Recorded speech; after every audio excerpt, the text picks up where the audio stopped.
இன்னைக்கு தட்டுதர் மாதிரி பவருக்கு வந்திருக்கக்கூடிய இந்த புதிய கோஷ்டி பாத்தீங்கன்னா யாராவது ஒன்னு சீட்டு கட்டில ஒன்னு இருக்கும், 2 இருக்கும் ஜோக்கர்.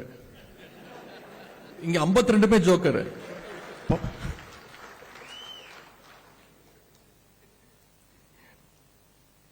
நமக்கு தான் பேர் தெரியல, யார் அமைச்சர் யார் சட்டமன்ற உறுப்பினர். தமிழ்நாட்டு மக்களுக்கு தெரிஞ்சிருக்கா? தெரியல, யாருக்குமே தெரியல. அவங்களால அடமொழி வச்சு பேசினாதான் மக்களுக்கு புரியுது. லாட்டரி விற்கிற அமைச்சர் யாரு? பிளாக்ல லாட்டரி டிக்கெட் வித்த அமைச்சர் யாரு?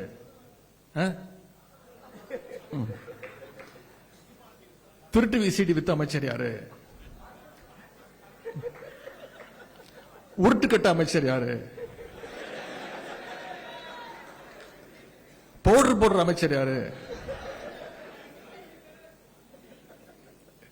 காக்கி டவுசர் அமைச்சர் யாரு? சங்கி அமைச்சர் யாரு? இப்ப கிட்டத்தட்ட கலந்துரையாடல் ஆயிடுச்சு.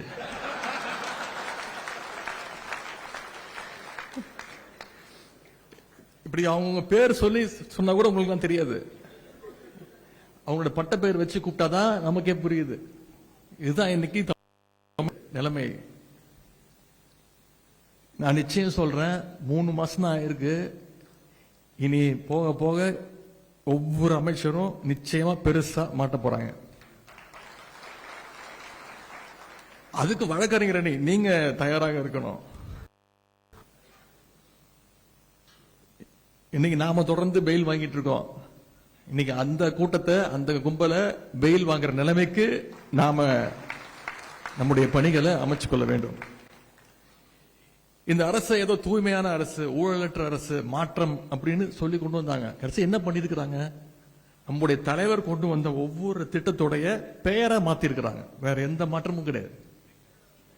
எல்லாத்து மேலேயும் ஸ்டிக்கர் ஒட்டிக்கிட்டு இருக்கிறாங்க. இவங்க எப்படி ஆட்சிக்கு வந்தாங்க? அதை நாம அத்தனை பேரும் பார்த்தோம். இவங்க கிட்ட மெஜாரிட்டி இருக்கா? கிடையாது. திமுக சட்டமன்ற உறுப்பினர் பார்த்தா வழக்கு போடு, அதிமுக சட்டமன்ற உறுப்பினர் பார்த்தா சோஃபாவை அனுப்பு, எப்படியாவது பர்ச்சேஸ் பண்ணு, அவங்கள ராஜினாமா பண்ணவே. இதைத்தான் இந்த அரசு பண்ணிக்கிட்டு இருக்கு. இதை தமிழ்நாட்டு மக்கள் பார்த்துக்கிட்டு இருக்கிறாங்க. இது மட்டும் இல்ல, அரசு வழக்கறிஞர் நியமனத்தில் மிகப்பெரிய ஒரு ஊழல் நடந்திருக்கு. இதை சொன்னது யாரு? நாம இல்ல, ஆளுங்கட்சியுடைய வழக்கறிஞர் புகார் கொடுத்திருக்கிறாங்க. நீதிமன்றத்தில் வழக்கு போட்டிருக்கிறாங்க.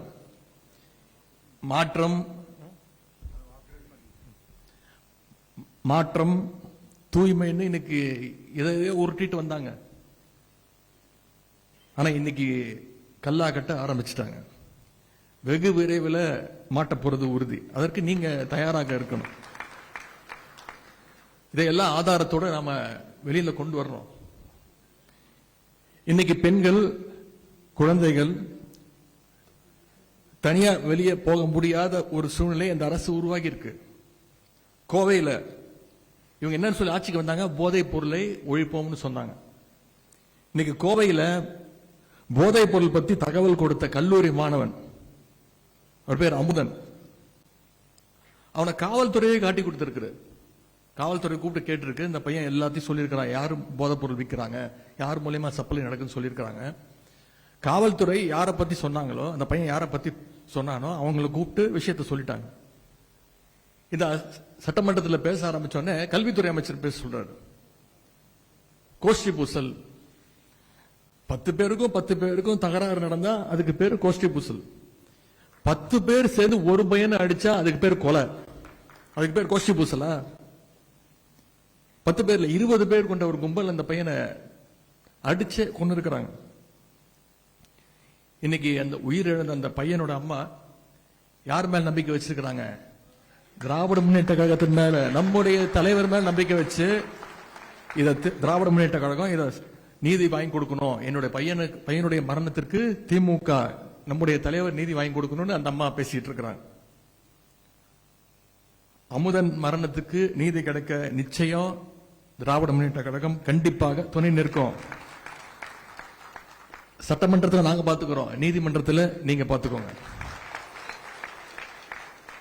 வழக்கறிஞர் அணியினுடைய பங்களிப்பு மிக மிக முக்கியம்.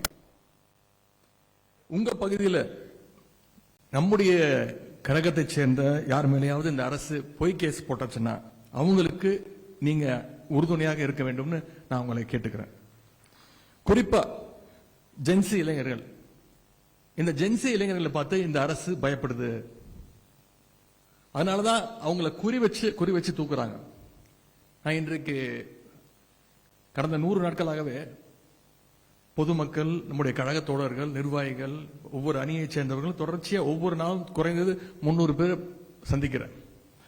காலையா இருந்தாலும் சரி, மாலையா இருந்தாலும் சரி. அது அதிகமா வர்றது பாத்தீங்கன்னா அந்த ஜென்சி கூட்டம், ஜென்சி இளைஞர்கள் அதிகமா வராங்க. ஜென்சி இளைஞர்கள் எத்தனை பேர் வராங்களோ அதே மாதிரி அடுத்த நாள் இந்த ஜென்சி இளைஞர்கள் உள்ள தள்ளிட்டாங்க, பொய் கேஸ் போட்டாங்க, நாங்க தான் அவங்களை காப்பாத்தி கூட்டு வந்திருக்கோம்னு வழக்கறிஞர் அணியும் கூட கூட்டிட்டு வராங்க. அதை பார்க்கும்போது மிக மகிழ்ச்சியாக இருக்கிறது. அவங்களுக்கு நம்ம முழுசா சப்போர்ட் பண்ணணும். ஜென்சி இளைஞர்கள் இன்னைக்கு கொள்கை பேச ஆரம்பிச்சிருக்கிறாங்க. அதுதான் இன்னைக்கு இந்த ஆட்சியாளர்களை பயமுத்திட்டு இருக்கு. இந்த ஜென்சி உடன்பிறப்புகள் வயசுல சின்னவங்க, அவங்களை கைது பண்ணா அவங்களும் அவங்க குடும்பமும் பயந்துருவாங்கன்னு இந்த ஆட்சியாளர்கள் கருதுறாங்க. எனவே அவங்களுக்கு நாம உறுதுணையாக இருக்க வேண்டும். களத்திலையும் சமூக வலைதளத்திலையும் கழகத்திற்கு ஆதரவாக பேசுற ஜென்சி இளைஞர்களுக்கான பாதுகாப்பு அரணாக நம்முடைய கழக வழக்கறிஞர் அணி செயல்பட வேண்டும்னு நான் உங்களை எல்லாம் தாழ்மையோடு கேட்டுக்கிறேன். நிறைய இளம் வழக்கறிஞர்கள் என்ன சந்திக்க வராங்க, கழகத்து மேல மிகுந்த ஆர்வத்தோடு வராங்க. கலைஞருடைய சாதனைகள், நம்முடைய தலைவர் செஞ்ச திட்டங்கள்லாம் கேள்விப்பட்டு இப்பதான் வராங்க. அவங்களை எல்லாம் கண்டறிஞ்சு அவங்களுக்கான ஸ்பேஸ் கொடுத்து அவங்கள ஊக்கப்படுத்தி நாம அரவணைச்சு நீங்க எல்லாம் போகணும்னு நான் உங்களை எல்லாம் கேட்டுக்கிறேன். அவங்களை எல்லாம் வழக்கறிஞர் அணியில சேருங்க, கழகத்தில் உறுப்பினராக சேருங்க, பொறுப்பு கொடுங்க, அவங்கள தட்டி வேலை வாங்குங்க, அவங்கள கைட் பண்ணுங்க. அது இன்னைக்கு மட்டும் இல்ல, எதிர்காலத்துக்கும் நம்முடைய கழகத்திற்கும் மிகப்பெரிய ஒரு வலிமையாக நிச்சயம் அது மாறும். இறுதியா ஒரே ஒரு விஷயம், உங்க பகுதியில் இன்று இருக்கக்கூடிய ஆளுங்கட்சிக்காரங்க குற்ற செயலில் ஈடுபட்டா நீங்க அதை சும்மா விடக்கூடாது. நீதிமன்றம் மூலமா அவங்களுக்கும் தண்டனை வாங்கி தர வரைக்கும் அந்த வழக்கை நீங்க தொடர்ந்து ஃபாலோ செய்ய வேண்டும் நான் கேட்டுக்கொள்கின்றேன். இங்கே அண்ணன் என்ஆர் இளங்கோவன் அவர்கள் உங்களுக்கு கிட்டத்தட்ட ஒரு வகுப்பு எடுத்திருக்கிறார், என்னென்ன செய்யணும், அடுத்த பிளான் ஆஃப் ஆக்ஷன் என்ன அப்படிங்கறது சிறப்பான முறையில் சொல்லியிருக்கிறார். அதை நீங்கள் ஃபாலோ செய்ய வேண்டும். அதிகாரம் இருக்கின்ற திமிரில் ஆளுங்கட்சிக்காரங்க மக்களுக்கு இன்னைக்கு மிகப்பெரிய ஒரு அச்சுறுத்தலா மாறி இருக்கிறாங்க. மக்களுக்கு ஒரு பாதுகாப்பு அரணாக நம்முடைய திமுக வழக்கறிஞர் சட்டத்துறை நிச்சயமாக செயல்பட வேண்டும். அதை இங்கு வந்திருக்கக்கூடிய நீங்கள் உறுதி செய்ய வேண்டும் என்று நான் மீண்டும் கேட்டுக்கொள்கின்றேன். அதே மாதிரி வழக்கறிஞர் திரு என்ஆர் இளங்கோவன் அவர்கள் பேசும்போது சொன்னார், வழக்கறிஞர் அணியில ஒற்றுமை இல்லை அப்படின்னு.